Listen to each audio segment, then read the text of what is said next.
Frères et sœurs en Jésus-Christ, bonjour. Bienvenue une fois de plus à notre émission Une minute avec Dieu. Aujourd'hui, nous sommes jeudi, 25e jour du mois de mai de l'an 2023.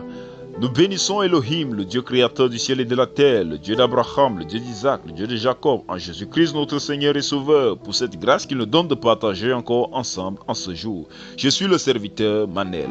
Et mon bien-aimé, ensemble hier, nous avons lu le livre de Jérémie, le chapitre 1, le verset 5, et où l'Éternel nous fait comprendre qu'il connaît chacun de nous. Avant que nous le naissions, il a un plan pour nous, il nous a établis quelque part. Et nous avons vu ensemble que cela est également écrit dans le livre de Jean, le chapitre 15, le verset 16. La Bible nous fait comprendre, le Seigneur Jésus prenant la parole, s'adressant aux apôtres, donne un verset qui nous concerne également en disant que ce n'est pas nous qui l'avons choisi, mais c'est lui qui nous a choisi afin que nous portions des fruits. Il nous a établis afin que nous portions des fruits. Et beaucoup de personnes, lorsque nous avons échangé hier sur le fait de s'abandonner à la volonté de Dieu, se posent la question de savoir comment donc s'abandonner à la volonté de Dieu, comment connaître ce qu'est la volonté de Dieu, comment connaître quel est le plan pour lequel Dieu nous a établis. Et pour cela, je voudrais que nous comprenions notre partage aujourd'hui avec le livre de Matthieu, le chapitre 16, le verset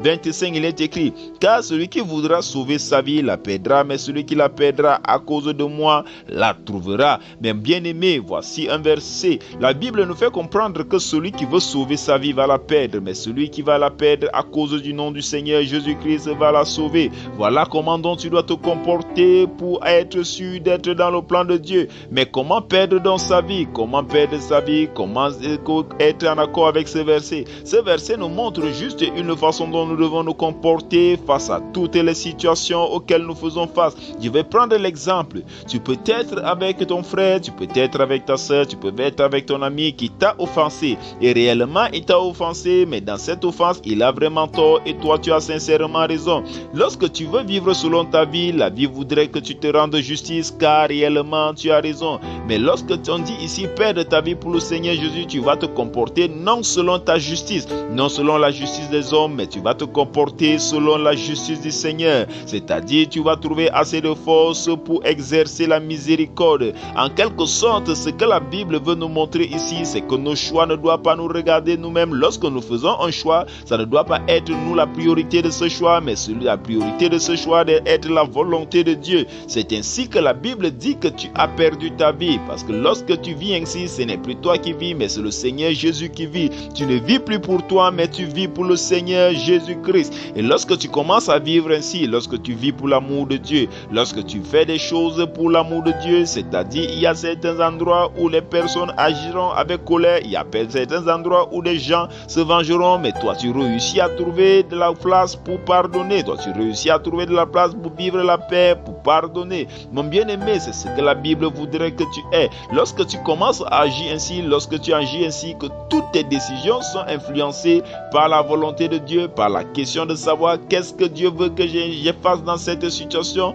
automatiquement, l'Éternel se chargera, il va te conduire dans la volonté dans laquelle il t'a établi depuis le commencement. Mon bien-aimé, sois béni comme d'habitude, prends une position, celle qui te semble la plus humble possible. Prions ensemble afin de confier notre vie, notre journée à Dieu. Au nom de Jésus-Christ, nous sommes en prière. Éternel vivant, éternel Dieu d'amour, Dieu de bonté, Dieu de grâce, de puissance et de magnificence, nous t'élevons, nous te rendons grâce, nous te bénissons. Nous te disons infiniment merci pour cette grâce que tu nous donnes d'être encore comptés parmi les vivants en ce jour. Ô Dieu, ô Roi, nous ne sommes point dignes de venir devant ta face. Mais dans ton amour éternel, Père éternel, tu nous as aimés, tu as donné ton Fils unique à la croix, afin que quiconque croit en lui soit sauvé. C'est en son nom, avec assurance, que nous pouvons crier Abba Père et savoir que tu nous reçois. Et nous nous inclinons devant toi, nous déposons tous nos fardeaux, car nous reconnaissons que nous sommes chargés, Seigneur, des douleurs. Nous sommes chargés des douleurs émotionnelles, nous sommes chargés des péchés, nous sommes chargés des difficultés de la chair, nous sommes chargés de tous les obstacles que nous devant lesquels nous faisons face. Éternel, nous te prions aujourd'hui, nous venons tels que nous sommes. Seigneur, prends-nous tels que nous sommes, lave-nous, purifie-nous. Merci Éternel, car tu le fais. Merci parce que tu fais de nous en cette journée des personnes nouveau-nées. Nous te prions également que dans cette nouvelle naissance, tu nous remplis de ton esprit.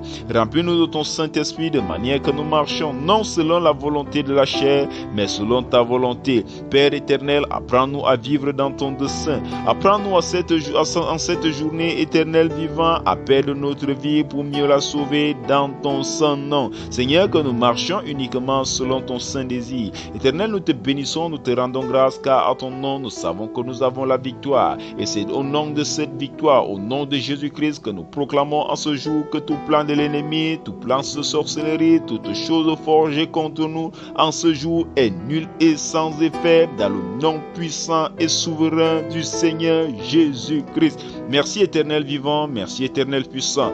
Ô Dieu d'amour, Dieu de bonté, nous voulons d'une manière particulière en ce jour intercéder pour l'Église tout entière. Père, nous prions pour tous les hommes de Dieu. Éternel, nous prions pour tous les fidèles. Nous prions pour que ton Église soit fortifiée davantage. Nous prions, Seigneur, afin que tu étendes ta main, que ton Église, Seigneur, connaisse davantage ta vérité. Suscite, Père éternel, des hommes afin que ton nom soit glorifié et que les âmes perdues soient gagnées. Dieu vivant, Dieu puissant, Dieu d'amour, Dieu de bonté, nous te bénissons, nous te rendons grâce, car nous savons qu'en ce jour, toi qui fais pleuvoir sur le bon et sur le méchant, tu te souviens encore de l'humanité tout entière et d'une manière particulière, tu te souviens des veuves, tu te souviens des affligés, tu te souviens des orphelins, tu te souviens des malades, ceux qui souffrent d'injustice, Père éternel, des personnes opprimées. Père, sois béni, sois magnifié, sois élevé. C'est dans le nom puissant et souverain du Seigneur Jésus-Christ que nous avons prié.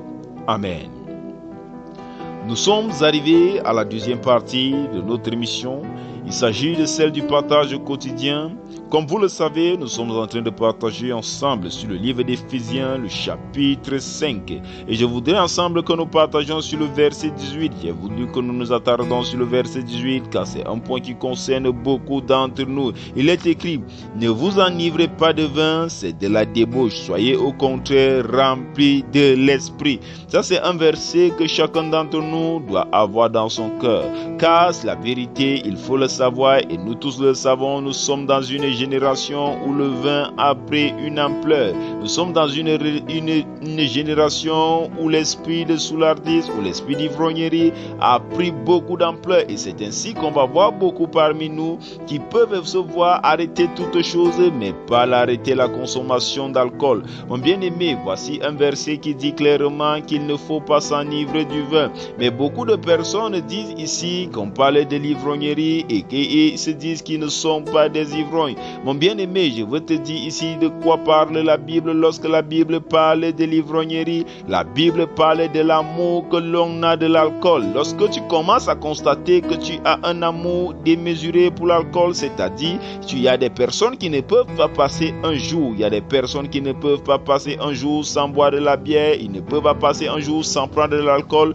Mon bien-aimé, sache que la Bible parle ici de toi. Il y a des personnes que lorsqu'ils prennent même de l'alcool, il va prendre une quantité, il ne peut pas prendre un peu, il va vouloir prendre. Il y a des personnes que tu vas croiser, surtout chez nous, tu vas trouver des personnes qui vont te dire qu'il n'est pas possible pour moi de boire uniquement une bière, il me faut boire un peu plus pour sentir que j'ai bu. En quelque sorte, à l'intérieur de toi, il y a déjà un esprit, et cet esprit voudrait qu'à chaque fois tu commets un acte de débauche envers le Saint-Esprit, car la Bible nous dit ici clairement que c'est de la débauche. La Bible voudrait qu'au contraire nous soyons remplis de l'esprit. La Bible voudrait que nous soyons remplis de l'esprit. Le verset dit que c'est de la débauche. Soyez au contraire remplis de l'esprit. Ceci montre également clairement que le fait de consommer beaucoup d'alcool, le fait d'entrer dans l'ivrognerie, le fait d'être toujours ivre, te vide du Saint-Esprit, car la Bible nous dit que si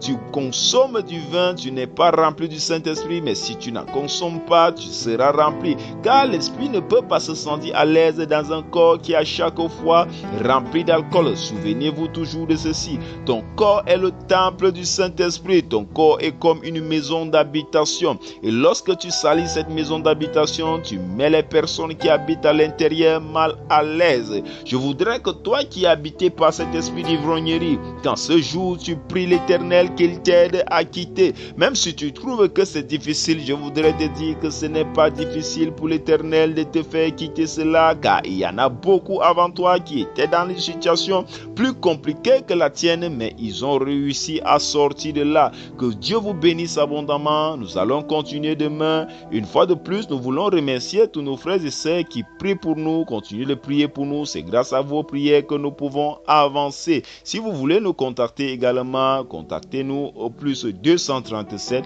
696 44 12 73. Soyez bénis, que la main de Dieu soit sur vous. Shalom, shalom, shalom.